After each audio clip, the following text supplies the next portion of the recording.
Article I decided to talk about this week is about a couple rules NCAA has changed this year and a couple rules that you can watch out for the years to come.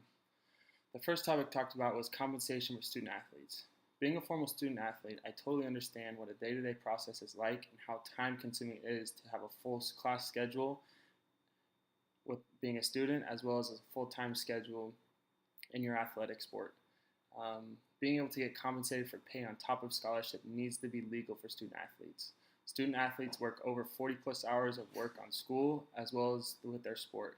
With their sport, they're either going to meetings, handling rehab, watching film, going to their practices and games. Being a student, you have to go to the library, you have to go to your classes, you have to go to your tutoring hours.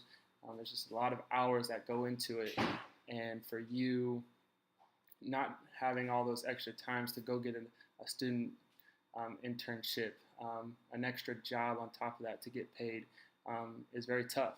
And if you're a walk-on or you're on a half scholarship, it's hard to get that extra money to pay for your school, to pay for your meals, to pay for your rent, to pay for money that you want to save when you get out of college. And so I think it is very important for compensational pay.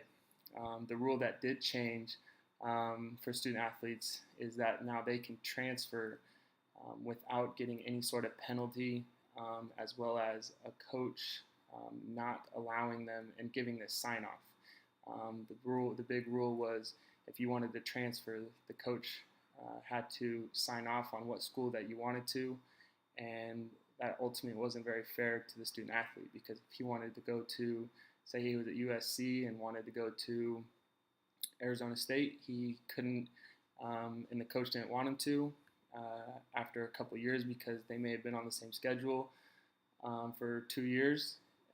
They wouldn't sign off on it, and that's not fair to the student athlete who is maybe that was the best fit for him and for his career and his success as a student as well as an athlete. I think this is a very important rule change that happened, whereas if you wanted to transfer, you can go anywhere you want without the coach's approval.